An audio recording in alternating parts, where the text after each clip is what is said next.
Hello, ladies and gentlemen. Welcome back to another edition of the Tanks World Podcast. Today's subject will be Watchmen. And Protomet is here with me today, so, Famed shock at being invited on this show unexpectedly, even though it totally was planned. Yep. But yes, we will be talking about the film adaptation of Watchmen based on the comic book series by Alan Moore and Dave Gibbons. Alan Moore is not a fan of this movie, but he is a bit of a crotchety old man when it comes to adapting his stuff, so... Yeah. So it's not like this is the only adaptation that he dislikes. Don't think he's too big a fan of V for Vendetta, but pop culture has kind of reappropriated that whole deal for itself, so... Yep. So... The movie starts off with the comedian watching TV. And then getting into a fight and being thrown out a window. Yep.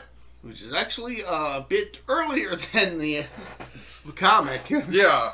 The comic starts with the aftermath of him having already fallen to the street. Dead. Mm-hmm. Which is actually a kind of a clever thing that the comics do. With the comics, the front cover of each issue acts as a panel of the story. Mm-hmm. So... Like I have all of them in one big book, so... Yeah. So, mine has the picture of the smiley face pen with the blood on it. Which is basically the iconic image of this franchise. Yeah. One thing I will say, this movie... I would definitely start this off by saying I think the comic is better. Yes. Yeah, I have to agree. And I can kind of see where Alan Moore is a bit crotchety, because he's a visual artist, he's a comic artist, and of course that's a visual medium. Yeah. And a bit of history for the comic.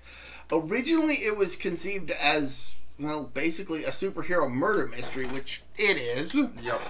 But using old Charlton characters, which DC had recently acquired. So characters like Peacemaker, The Question, Blue Beetle, and so forth, and such.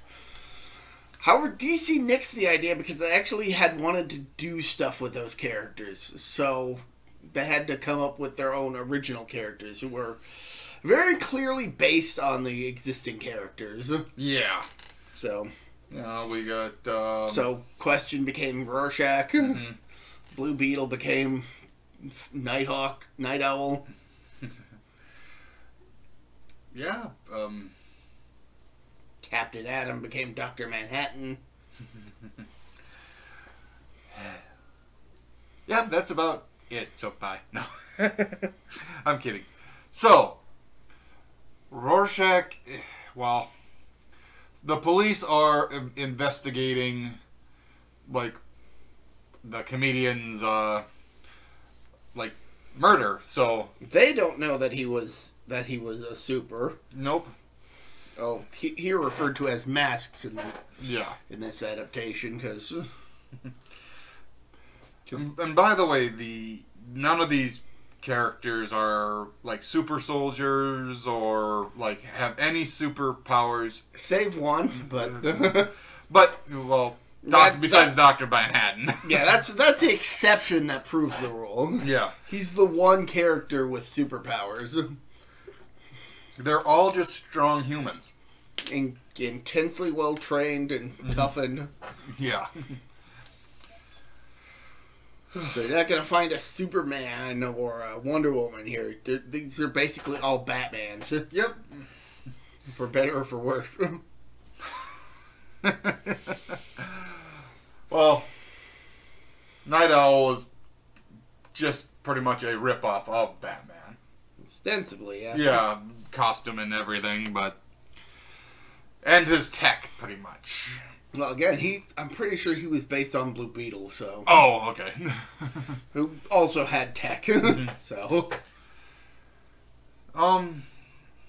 Then. But yeah, the masked vigilante Rorschach, who is the only currently active superhero. Because apparently there is a outlaw on Mask. Yes, he goes to investigate this murder and discovers the comedian's hidden weapon cache. Well, he knew it was a comedian. He wasn't very surprised when he actually found his, gun cabinet / where his military grade outfit was. Yeah.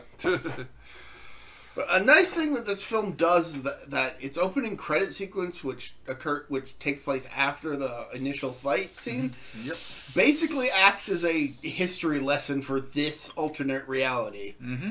This movie is set in 1985, but in 1985, where world events have changed drastically because of the presence of actual heroes, and especially the presence of Dr. Manhattan, who revolutionized the scientific world, and also further immensely destabilized the political world.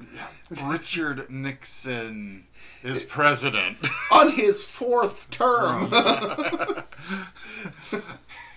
Was he indicted?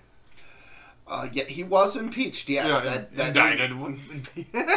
Yes, he was indicted and impeached in the real world. But not in this 4 terms. In this, he had guys like the comedian to take out any opposition to keep him in office.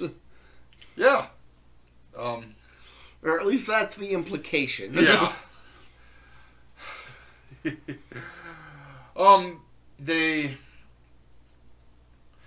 They go from the old group to the new group that are no longer allowed to be heroes. Besides, as a result of Dr. Manhattan being such a major power and superheroes basically being a major police force unto themselves, it resulted in a police strike, which ended with the passing of the law that outlawed masked superheroes. Yeah. Which was convenient because there's kind of stopped being villains. No, just at this point. Yeah. Street thugs, that's probably the level of villainy. Yeah, the majority of villains are either imprisoned or reformed. Yeah. But this murder of a mask shakes things up in the world in a pretty big way. Even if nobody really notices right away. Yeah. Conspiracy and investigation and mystery and seduction all occur. Yeah. Dan, the second night owl. Yeah. He gets a visit from Rorschach, who informs him of what's going on. So, Rorschach is just eating a can of beans that are not cooked, and ew. Rorschach's a nut job. Yeah. Yeah, he's right wing as hell. Yeah, that and his childhood wasn't the best. Right, but yeah, but he's by the way, he is a good guy. A good guy. For lack of a better term. He is definitely the anti-hero of the group. Yeah. Not that all the characters are that great of people. No. But I think out of all of them, him and the comedian are objectively the worst. Yes. The comedian, we see throughout the movie that he does absolutely horrendous acts. Yes. And gets away with it because he's one of the good guys. And Rorschach, he's just on the run from the police and just is a nut job. Yes.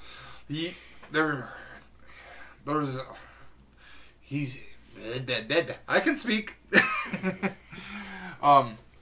There's a scene in the movie where Rorschach is explaining to a psychiatrist, like one of his first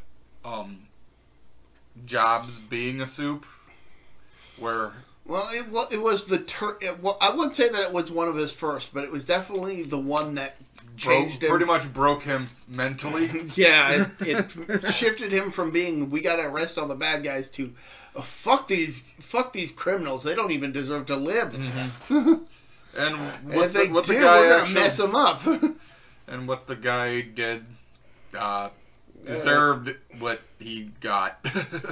Like, I hesitate to even mention it in the podcast because it's pretty so implicitly horrific. Yeah.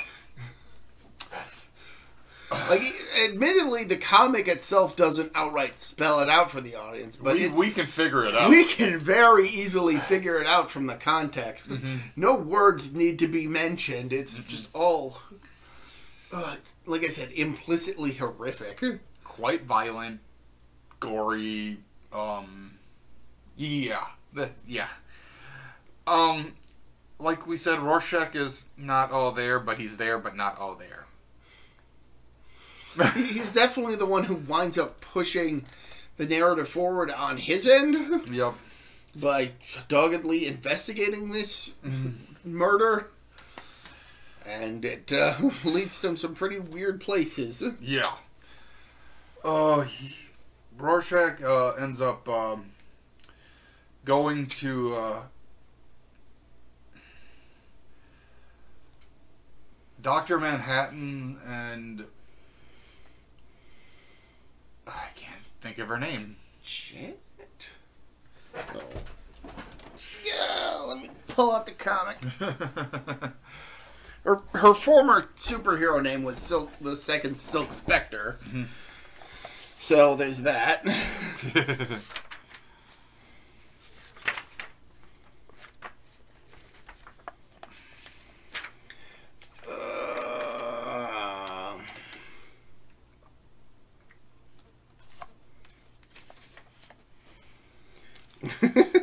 Just staring at a page of a big blue naked man.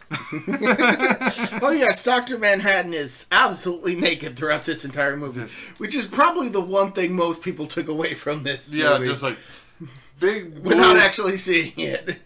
Big blue tallywhacker. Oh, yeah, they take that. People did take that a little out of, you know. The whole point of why he just goes around naked is because he's like, clothes really can't.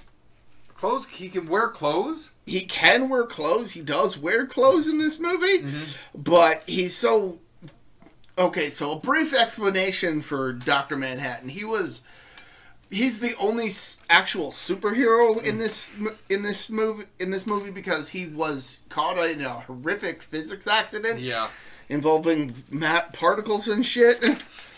And as a result, he was disassembled at the atomic level and had to reassemble himself piece by tiny piece. And apparently during a lunch break, everyone, like, he just forms. And as a result, he is able to basically see everything at the atomic scale. He is the smartest and singularly most powerful entity on Earth. Like, it's even shown that he's able to completely disassemble a tank piece by piece all at once. Yep. And then crush it. And then crush it into a ball of junk without touching it. Yes. In either instance. He can teleport himself and others at a whim. He can clone himself at a whim. Yeah. And as a result, he is losing touch with his humanity. So the fact that he goes around naked is just because he finds clothes pointless. Yep. Silk Spectre.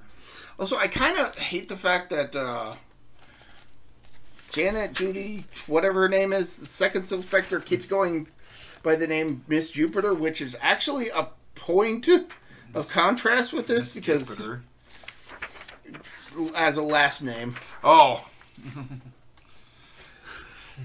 But no, the comic actually makes a point of her using her mom's original name,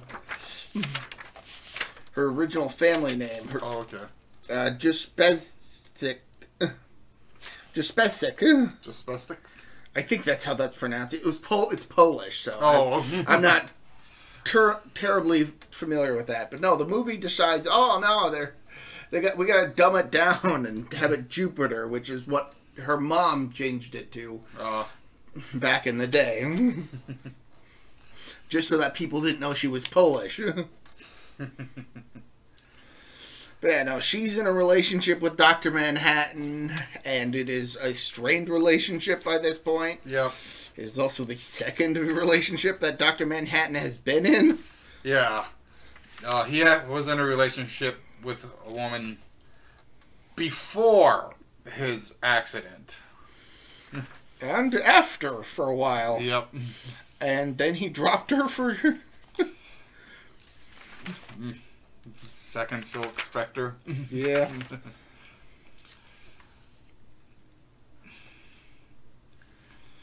By the way, Second Silk Spectre and the comedian were both in Rampage.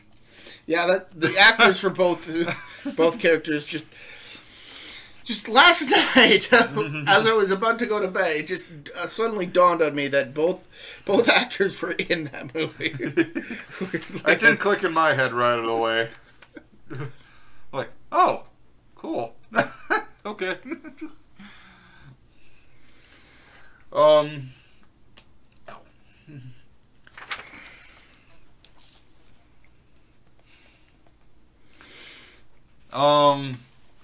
Let's see.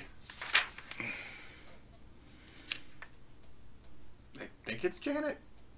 Let's just go with Janet because I'm not. I'm not seeing her name popping up. Okay, we'll just go with Janet instead. Or...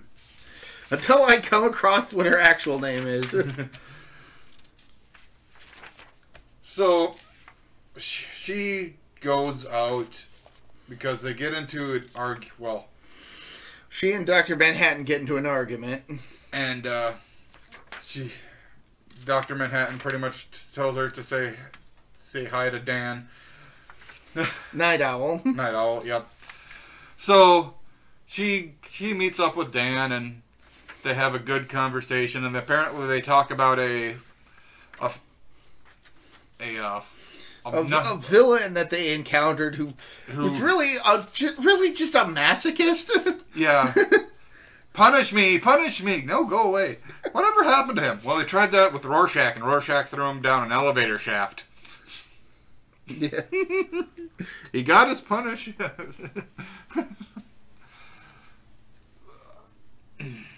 Then I believe there's a flashback where this movie has a lot of flashbacks. Yeah. The majority of the film takes place in 85, but it does kind of jump around a bit with some characters. Yeah. They end up in the past with the original Silk Spectre and the comedian, the comedian, and the rest of the group are taking a photo to become the first watch people. They call themselves the Minutemen. Minutemen, okay. And then Lori. Lori? Her name is Lori. Okay, Lori. Okay. How many chapters did you have to get to find it? I think this is chapter 3. Lori. Granted, I wasn't skimming over literally every word to try and find it. I was jumping to any pages she was actually on to try and find that. Yeah, so... Yeah, sorry if this kind of feels a bit drawn out for a podcast. Yeah. Like, I've got my nose in a book trying to find trying to find Lori. A book I haven't actually read in like a decade. Not for a lack of interest. This is a really good book. Mm-hmm. but you haven't really read it since around the time the movie came out, and I've only us watching this movie for this podcast was literally the second time I'd watched this movie because it's 3 hours long. Yeah, I brought it up to him would you like to, because I haven't done a podcast in a good while on my channel, so. And I had fun memories of it, at the very least the book, and I thought that the movie was pretty good at the time. And it is, admittedly. It still holds up. Yeah. And then Protomet literally messaged me, bring your Switch, we're going to have to watch this 3-hour movie. And I replied back, oh shit, I forgot it was 3 hours. Yeah, the version we watched is the director's cut. There's actually a longer ultimate cut, which I do not have a copy of, but after having rewatched the director's cut, I might check it out.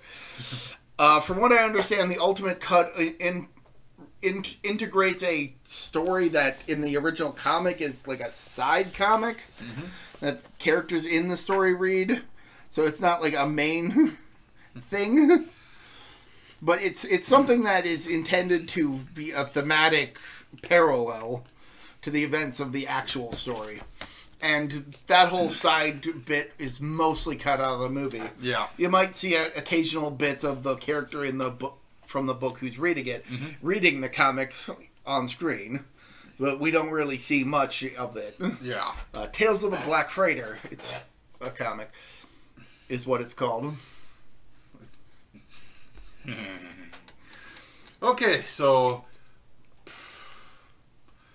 the originals, Silk Spectre and her team with the comedian get a picture taken, and the comedian tries to do an act that horrific act. Like I said, like it even show the comic gets a little bit more graphic with it. Yeah, because this was intended to be a more graphic comic, it actually couldn't get advertisers, so it just filled out the extra space with basically lore for the series. Yeah. We get excerpts from some books, we get... yeah, it's mostly just like excerpts from like textbooks and stuff. Yeah. Or memoirs and such. So it's... Rorschach's journal. It's all extra stuff that is connected to the series, and it does a fantastic job. Yes. All of it is, as far as I'm aware, preserved in the collected editions that are out there. Yeah. I mean, like I said, I'm looking at it right now. I'm flipping through it. But because it was intended for a more mature audience, it has the graphic violence and nudity that...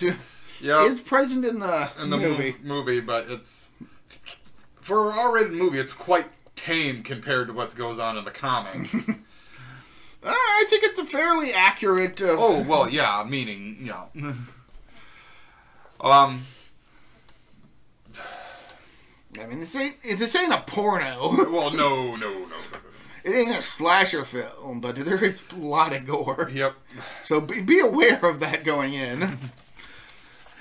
Shit, we haven't even mentioned Ozymandias yet. No, we did not. Superhero turned billionaire. Industrialist. He ends up, the first time we actually see him is like, him pretty much at Club 54, where apparently back in the day that place was filled with sex, rock and roll, and drugs. Yep. And he's just casually depicted as having been there in the opening credit sequence. Yep, just like... Also, it's heavily implied, if not outright depicted, that the comedian is responsible for the Kennedy assassination. Yeah. Like, we're going, like, full in on this old history. Yep.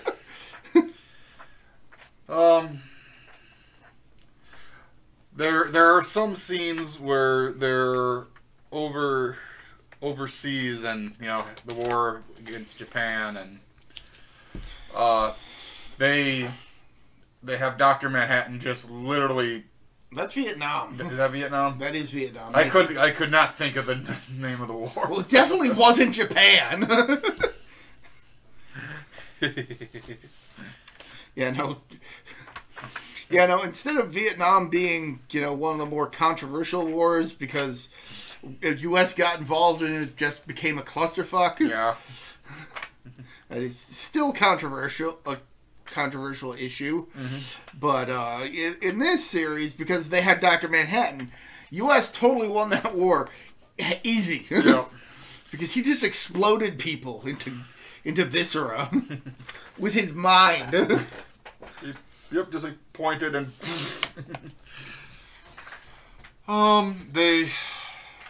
The comedian ends up killing a pregnant woman with his child.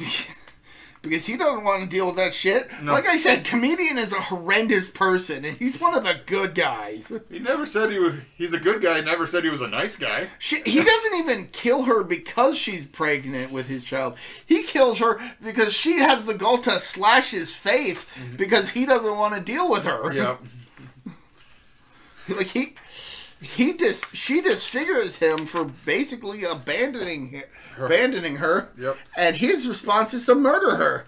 And Dr. Manhattan literally tells almost called him Peacemaker.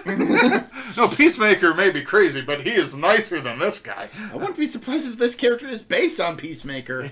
I don't actually have the one-to-ones. I might be wrong about that whole Blue Beetle Night Owl thing. But I'm definitely confident about Question and Rorschach. Well, pretty much the comedian ends up calling out Dr. Manhattan. You could have turned the bullets to steam, just have them disappear. To quote the book, you could have changed the gun into steam or the bullets into mercury or the bottle into snowflakes. You could have teleported either one of us to goddamn Australia, but you didn't lift a finger. That's pretty much it, yeah. Then there's a scene where the comedian is with Night Owl, and because this is during the police strikes, which has resulted in riots and protests, and he ends up just not killing anybody, but he is harming them badly with. He is using a lot of anti-riot gear on the civilian population. He's got at close range rubber bullets and tear gas, beanbags. Shit! At one point, he shoots a guy with a tear gas grenade. He does. Knocks the fucker against the wall. It's like, god damn. He saw him vandalizing a building, and he shoots him with the guy dropped.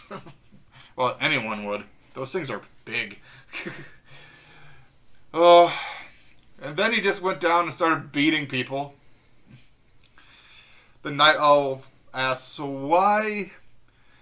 what is there to do or something like that? And the comedian just goes, it's the American dream.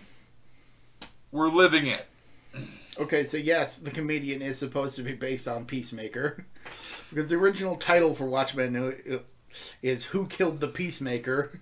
Or at least that's what it was for the initial draft.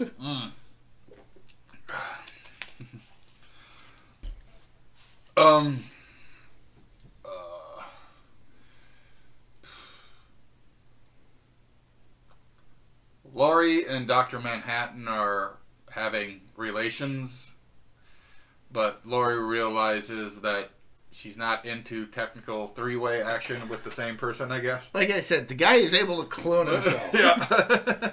And the thing is, she gets so upset about, it's not physically him. But it's physically him, but it's not him. It's physically him, but it's not emotionally him. Yeah. He's split himself into two to have sex with her. Well, he's also in the other room continuing his experiments.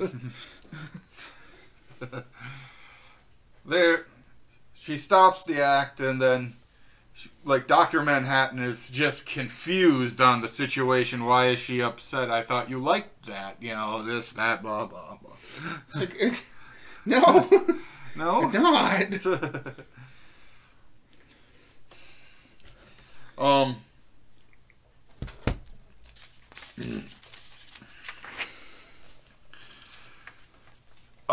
The Dan Night Owl ends up having a couple drinks with the original Night Owl, and him telling. Oh yeah, he's good friends with the original Night Owl. I'm pretty sure it's a point made, I think, in the comics that it was actually like he had found out that the original Night Owl's identity, and it was a sort of passing of the mantle sort of situation. Yeah. Like, of all the characters in this story, he's probably the most morally pure. Yeah. And even he does some questionable stuff. Yeah. But it's only if he officially had to do that he was pretty much out of the group, the goody of the group. But I would say he would be the Captain America because I mean, quite debatably, yes. Yeah, but being more pure and not one. I just remember one. Ozymandias is easily the leader of the group when they were a team. Yeah, something which the comedian is staunchly opposed to because he's a fucking loner. Yeah.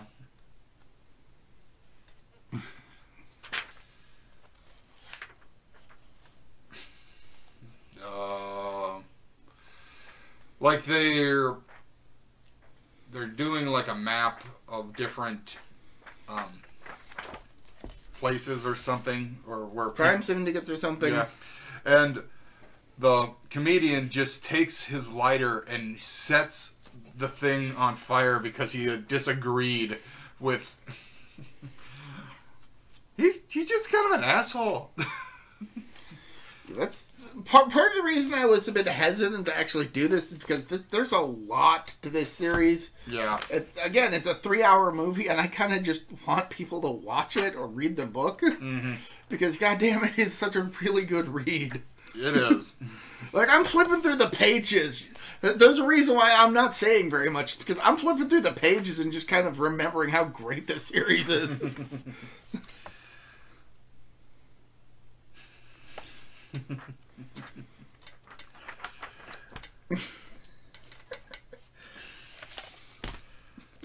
Okay.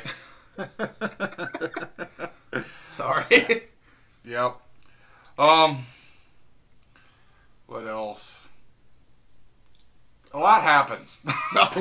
Again, this is a 3-hour movie, but it is paced incredibly well to have a lot of stuff happen, a lot of significant stuff happening, and it was really like going into it knowing that it was 3 hours long. I was like, oh man, are we gonna get bored while watching this like we did with Transformers, which isn't 3 hours long, but it feels like it's 4. It's so goddamn drawn out. But no, the pacing in this movie is incredibly well done. Yeah. And everything demands your attention. I probably played my Switch for just a little bit. And I was planning on playing mine and just never got around to getting it out. Because it was so engrossing of a film. Oh, yeah. They find out pretty much who's like behind, like who was behind killing the. Yeah, that's pretty late in the story. Like a lot of stuff happens in between, from point A to point B. Dr. Manhattan is going on TV to talk about. He gets accused of giving everybody in his life cancer with his radioactive body, which pisses him off. Showing one of the few instances of him actually like snapping. Yeah, like him showing emotion. He's like, I did not know. I wasn't aware. But okay, this guy, the guy who was asking the question, was poking, like bringing out people. Yeah, bringing out like his ex-lover that then there's their backstory from going. It's hard to explain. I guess you guys should really just watch it. Again, that is part of the reason why. Like, I didn't want to spoil anything because the climax of this series is really well handled. There's quite a few things I want to say about it, not if you haven't already experienced it. Especially some of the changes that the movie made over the comic. Rorschach getting arrested. Well, that leads to a whole thing with him. Like, there's a reason why the line "I'm not locked in here with you, you're locked in here with me" is so quotable. Yeah, because perhaps a bit too much from a bunch of asshats. Yeah. So pretty much he gets arrested. And he is psychotic. Yeah. Like his interactions with the psychiatrist who's trying to do a psych evaluation on him. He's seeing dead animals. He's given a Rorschach test and he's lying to the psychiatrist about what he is seeing. Pretty bunnies. Pretty butterfly, when in fact he's seeing the split open head of a dog. Yep. His mother being a hooker. Him getting some nice flowers. Yep. A few other ones. Like, he's just like, we're seeing terrible things, but he's telling the.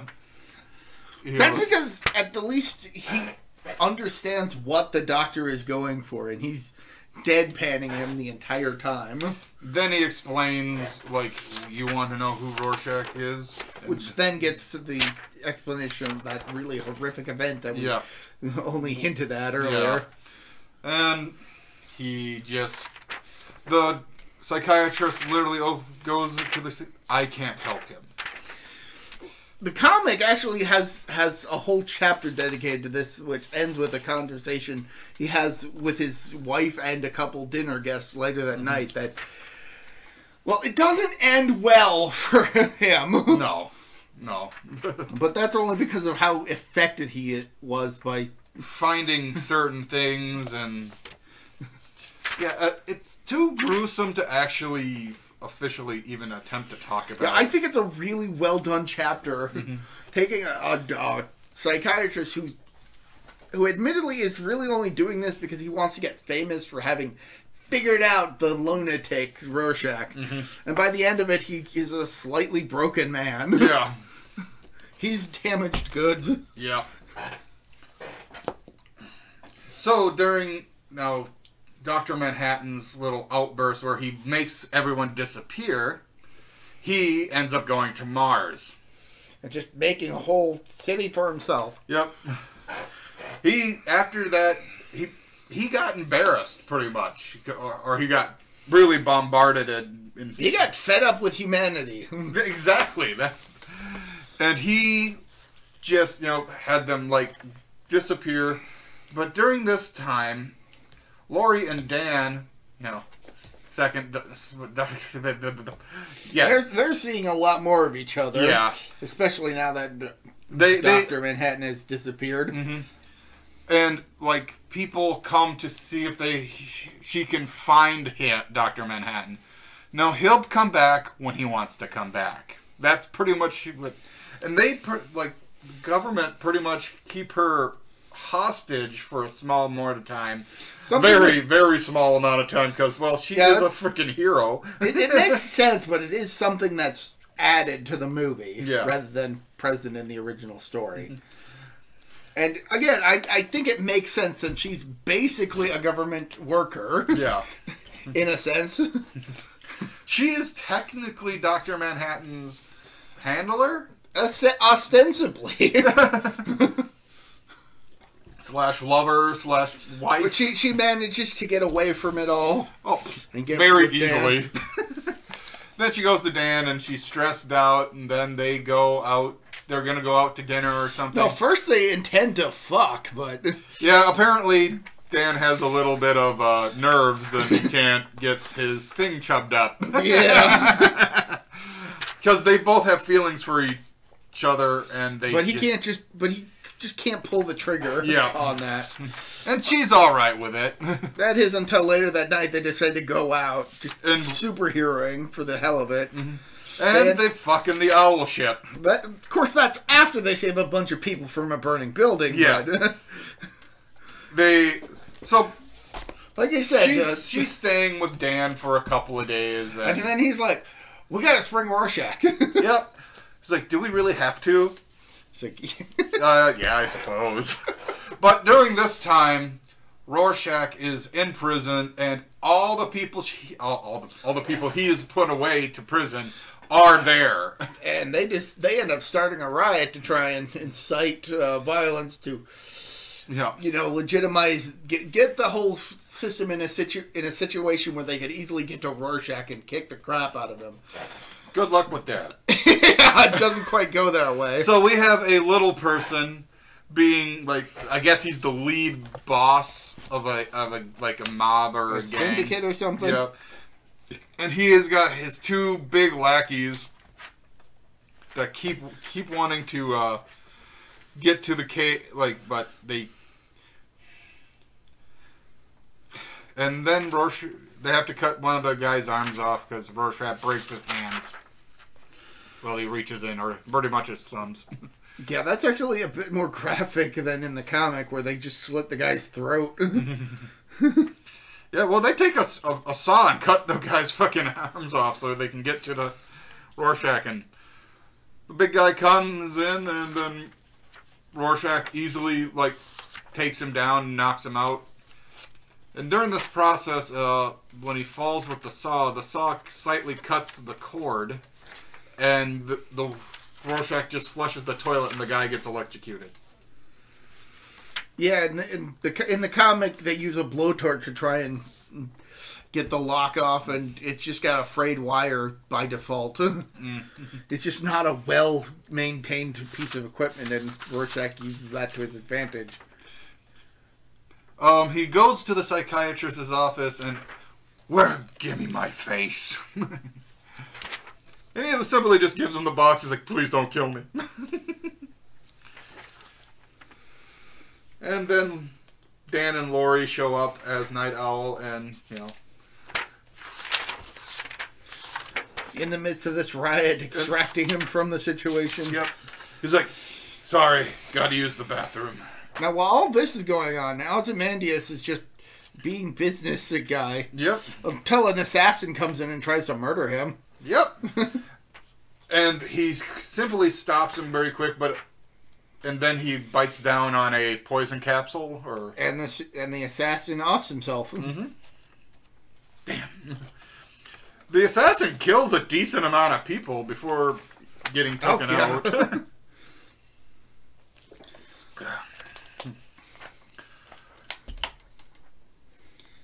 Then Rorschach accuses Lori of cheating on. Rorschach's an asshole. Yeah. He's like... But I think there is a bit of a humanizing moment where Rorschach actually apologizes to Dan for being such a difficult person to deal with. Yeah, he does. He acknowledges that he's a problem. Yeah, I believe they're back inside the lair of where Night Owl is, and he kind of apologizes to him because when they actually do get back to the lair, Dr. Manhattan is there to take Lori to Mars. They have a whole scene on Mars. I almost said moon. And simple enough, he gets her to Mars, but he kind of forgets that humans need oxygen to breathe. So he basically creates a mini atmosphere for her to breathe in. Yeah. And then, they get into... You slept with Dan. You slept with Dan. You already knew. Because of how Dr. Manhattan experiences time, he experiences pretty much everything all at once. Yep. But isn't necessarily all aware of it all at once. Yeah. So, like, while he can casually mention something that is going to happen, that doesn't mean that he's going to be not going to be surprised when it happens. You shouldn't be surprised that I slept with Dan. You slept with Dan? Yeah. Yeah, you're the only one that I could keep me sane, and you sleep with someone else? Screw humanity, then. To be fair, Dr. Manhattan isn't mad at humanity, and he's not using the fact that Lori cheated on him as an excuse to turn against mankind. No. He's just more, you know what? I'm just fed up with it. I'm fed up with humans. I'm just going to not get involved with them anymore. And you're not helping the situation, but I still am going to talk about the situation with you in a calm and, civil manner. And the only time he officially bursts is when he's at that media event. When he's in the midst of the TV interview. Yeah. He's like calm, and it's everyone else that's kind of just yelling at him. Oh, yeah. And he's just like, what do you want from me? So during this time, Lori asked Dr. Manhattan to show her what. She goes to dark places when he does this, and pretty much his mom. And it ends up, she ends up figuring out that the comedian Eddie is her father. Something that she had the pieces of knowledge to connect the dots. Mm-hmm. It's just they weren't correlated properly until this moment, and then. Yeah, she ends up kind of flipping out and starts hitting parts of Dr. Manhattan's new little city and absolutely shatters it. And then I'm like, well, let's go home. They end up going to Alaska. Yeah, I know. Night Owl and Rorschach go to Antarctica. It's somewhere incredibly cold. I wouldn't be surprised if it's Antarctica. Mm-hmm. Like first they go to Ozymandias. They go to the Pyramid Corporation because that's the company that had hired the person who had assassinated him. But that just leads back to Ozymandias' company. Mm-hmm. But prior to this, a bunch of hoodlums come and break into the first Night Owl's home because they had heard on the news that Night Owl had sprung Rorschach. Yep. And because the first Night Owl had published a book talking about his time as the original Night Owl, they assume that the two Night Owls are one and the same and go to murder the guy for... But fair to say, the original Night Owl holds his own to a point. Yeah, but he's clearly been out of practice for so long. Oh, yeah. It just shows him, flashbacks of him punching suited villains and it's a pastiche of his past glories mixed with his brutal death. Yep. And then Dan finds out that the original Night Owl is dead, and he finds a member of the gang and almost kills him. Like he borderlines wants information on who killed him. I don't know. I wasn't there. The fact that Rorschach's the one to play peacemaker in this situation is horrendous. You're just like, no, Daniel, not in front of the civilians. Like, shit. He's like, that broke Dan. Yeah. So then they go to X-Corp. Then they go to Ozymandias' place and figure out that he's been holed up in some fucking some ice palace in the north or the south or somewhere incredibly cold. I wouldn't be surprised if it's just straight up the South Pole. It could be. So isolated from the rest of humanity. So, Night Owl is wearing like Batman has a winter outfit, like, you know, he's got a costume for every situation, and Night Owl is very similar. Yep. Rorschach is just in the trench coat and he's mask. like, you should wear something. This is fine.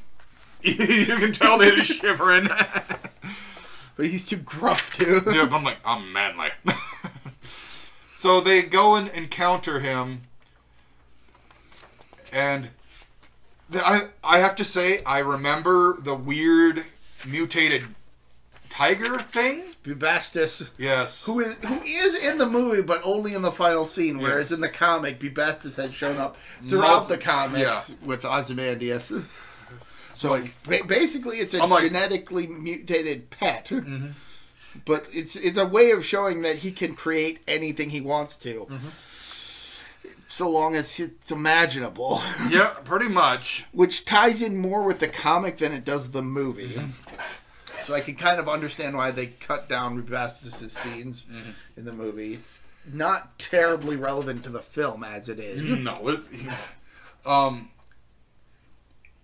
Dr. Manhattan and Laurie show up, and Dr. Manhattan gets de-atomized or whatever. Yeah, he goes after Ozymandias after figuring out what happened and gets vaporized, but then he reconstitutes because he's fucking Dr. Manhattan. It's because it was literally the first thing he learned after the accident. Yeah. How to reassemble himself atom by atom.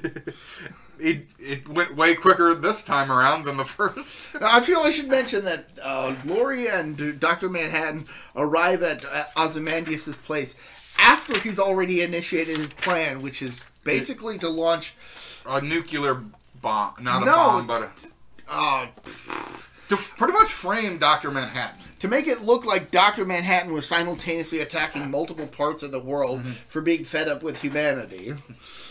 Whereas in the book, it's aliens. Yeah, aliens. Fake aliens, but Ozymandias makes it look like aliens did this shit. Which again is why Bubastis ties in with more into the book's conclusion than this. Yeah. And quite honestly, I definitely prefer the aliens ending because it comes out of fucking nowhere. But at the same time, it's laid up to the entire time because the whole thing is supposed to come to everyone's shock because Earth is on the verge of nuclear war, World War III, because of in the movie after they there's a huge crater, or not a crater, but a thing of light. Radiation, maybe? I don't 100% sure in them. And it's just taking out a bunch of people. And there's a scene with Nixon, and they ask, why weren't we alert that there was an attack? We think it was Dr. Manhattan. All signs pointed to Manhattan. It just happened because he willed it. Whereas in the comic, like, we see pages full of people just dead. Just dead, bleeding from every orifice because it's of ostensibly a psychic attack from aliens, which aren't actually aliens. They're fake. Yeah. They're fake aliens. Which actually ties back in with the whole situation with the comedian and why he got offed in the first place. Yeah. It's because he stumbled upon Ozymandias' plot in both versions. Yep. Purely by accident, and the situation actually broke him psychologically. Yeah, he was already like a drunk, but he became a drunk. And got so drunk he went to an old villain of theirs and just vented to him. Morlock, yeah. Moloch. Okay. Like, Moloch is just terrified that he's in... Something which he intimates to Rorschach when Rorschach goes to confront him, under the assumption that he had something to do with the comedian's murder earlier in the film. It's actually when he goes back to visit Moloch that he winds up getting caught by the cops because he's been set up for murder. Guys, we both highly recommend you guys give this movie a watch, but give the book a read. Oh god! Like I said, I've been just basically this entire part. If you hear like page after page here, that's just me looking through the book. Yeah. So this movie is great. The book is great. It's also questionable as to whether or not Ozymandias is in the right, because his whole plan was to basically force the world to work together against a perceived threat. We don't know if he's bad or he's good. He's done some absolutely horrific things, but in the name of peace. He is the film's anti-hero, to the point of being a borderline anti-villain. Yeah. It ends up being, in the movie, like, Night Owl and Rorschach have to team up to try to take him down. And then are joined by Dr. Manhattan and Laurie. Mm-hmm. And Laurie tries to shoot him, and he is skilled enough to catch the fucking bullet. Yeah. And it's just like... And once again, Dr. Manhattan is the only one that has powers. So he's just that skilled and fast to catch a speeding bullet in that close of range. And after Ozymandias discovers that, yes, his plan worked and the world is working together to combat the perceived threat of Dr. Manhattan, that even Rorschach has to admit that, god damn, it worked. Mm-hmm. And I feel pissed off about the fact that I feel obligated to reveal the truth to the world. To the point where he outright demands that Dr. Manhattan kill him to prevent him from saying anything, because he knows that if he reveals the truth, all the bloodshed would have been for nothing. Yes. And pretty much get yourself a drink. Yeah. You got to. Yeah. Proto Met got a little too excited. Started choking. Choking on my own dry throat. Yeah. It's... That is a good indication of just how much I love this. Yeah. Like... Like you got so excited that your throat got so dry that you started coughing. Yeah. Yeah. Now, this isn't the only time that a story like this, or at least a story, has had the whole fake threat to unite the world. Yeah. In fact, the comic and the movie both outright mention the Outer Limits episode that this plotline had originated from in the first place. Outer Limit. Now that's old school. I haven't even seen it, but I know it. No, I know of it. Like, right. It's like, I want to watch it, but it's not as readily available as, say, The Twilight Zone. No. So, Dr. Manhattan gives Rorschach his wish, and Dan and Laurie hook up for good. Yep. Dr. Manhattan pretty much sacrifices himself to... Well, not really. I wouldn't say sacrifice, but stop what's going to end up happening. He leaves Earth. Mm-hmm. To, I guess he probably went back to Mars or somewhere. They don't really explain. To maintain peace on the Earth, and the film ends with, well, a news... right-wing news agency getting their hands on Rorschach's journal because he mailed it to them, and it ends with the potential of the book, which outright implicates Ozymandias as being the orchestrator of the whole thing without spelling everything out, as potentially being something that they would use in publication. Yeah, like... In the movie, like, it's the same way. It's just that they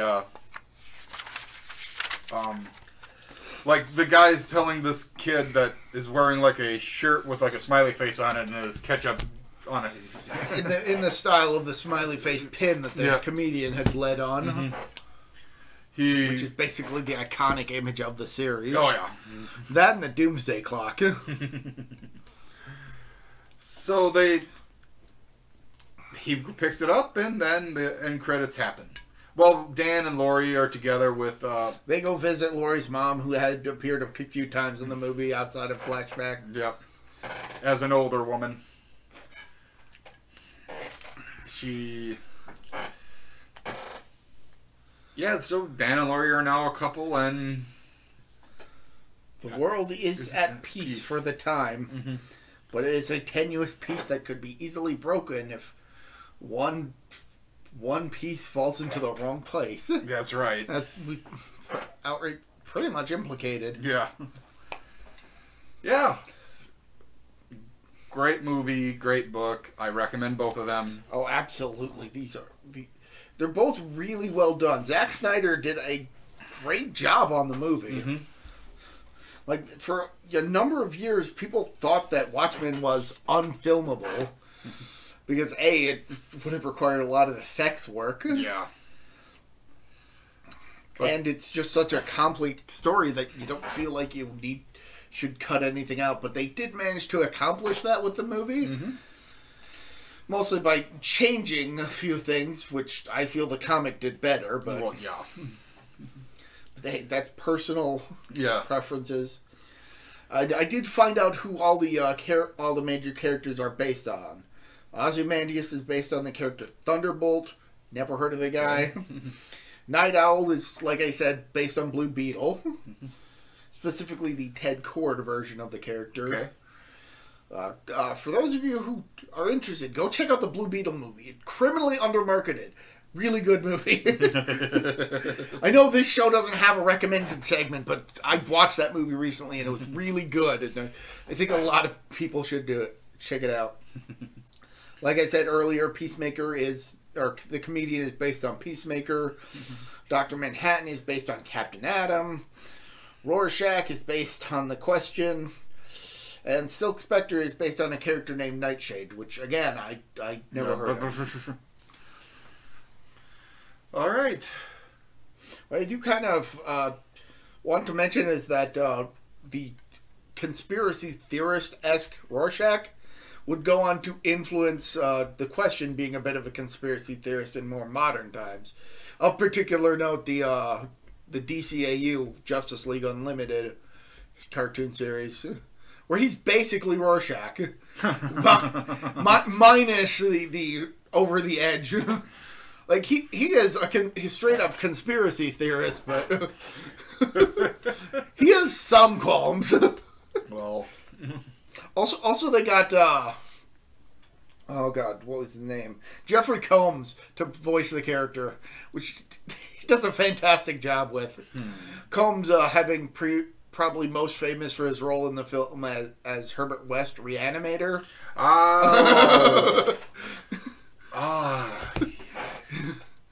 I could see the voice. Yeah. Oh yeah, and I've seen and heard him in other things like Transformers Prime and Ultraman: The Ultimate Hero. And yeah, no.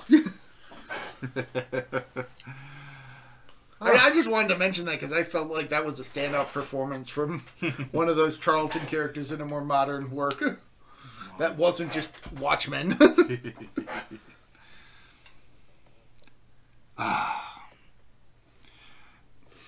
But yeah, as a result of this movie, Watchmen returned to the pop culture spectatorship or whatever. Mm-hmm.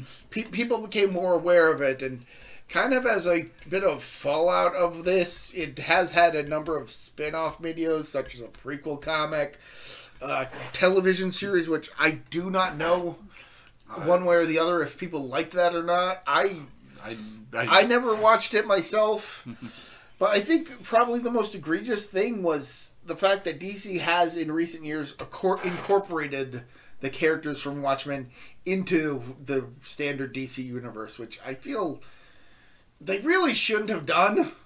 Like, I haven't actually read any of the stories where now they're part of the DCU, but the fact that the fact that this story is set in its own separate continuity really allows you to enjoy the entire thing as a singular work.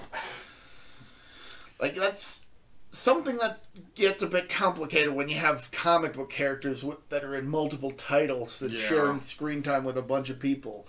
You're probably going to find a bunch of stuff that's like, okay, I did not know this about this person, but you're suddenly referencing it in a comic that's referencing a comic I haven't read because it's getting so goddamn complicated. And this is complicated, but it's a self-contained complicated. Yeah, exactly. You don't need to go into that universe if you didn't want to. Right. Again, it's completely self-contained, but DC, they were chasing the coattails, and you can kind of see why Alan Moore was really hesitant to have anything to do with a movie adaptation. One could argue that it perverted his work. Yeah. But it's been made. It's been made. People have misunderstood Rorschach's appeal for so long. Seriously, a bunch of guys just idolize the guy, and you're not supposed to. No. Like, he's Rick Sanchez. He's a character you're not supposed to identify with. It's like that. I always see these on like T-shirts and memes. I want to love like Harley and Joker. It's like, no, you don't. No. Now I see one out there nowadays that I agree with. I want to love like Vegeta and Bulma. I mean, that's an arguably better relationship. I mean, it's certainly not Joker and Harley level. No, they love each other, but Vegeta just doesn't show it as much. He's too prideful to really show it, but when he does, you take notice. Yeah, oh yeah. Yeah, like when Beerus slaps Bulma. Yeah, he just goes absolutely ballistic, and he knows who Beerus is, unlike most of the characters in that movie. Oh, we really should cover the Dragon Ball movies at some point. Beyond just Super. Or Superhero. But yeah, no.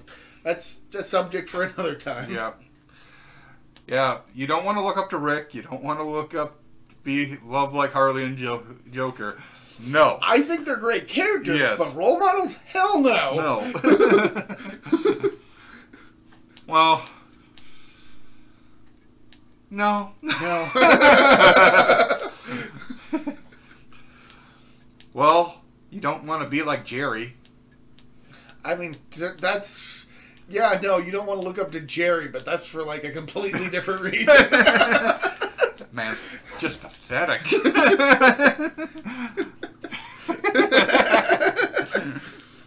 No backbone. I mean, he has occasional moments where he's good, but then he screws it up somehow. Yeah. Like, I'm not going to go into anything specific, because that's a whole other conversation. Yeah. Well, I guess I really don't have too much more to say here. Other than read the comic. Yeah, read the comic. Watch the movie. I would recommend you guys reading the comic first, then watching the movie. Yeah, they both can be appreciated and enjoyed separately, but gun to my head, the comic is the better choice. Oh, yeah, I have to agree. It's like... I remember when you lent me this, and I got halfway through it, and I bought myself a copy. Yeah. I'm like it's a real page turner. Yeah, just like, and I'm like, this is gonna take me forever to, like, just read, with scheduling and stuff like that. But I got it done in a couple of days. Yeah. Yeah, the art is great. The page layout is fantastic. Going with a 3x3 panel layout for every page. And if they need bigger panels, they'll just merge panels. Yep. So it's got a very consistent look. And I love the fact that one of the chapters, Fearful Symmetry, has a literal symmetry to it. The layout mirrors itself after you reach the halfway point. And basically ends where it starts. Yep. Yeah, they're both great. So You guys should give it a read and a watch. So, till next time, I'm Tank. I'm Protobet. Later. Bye.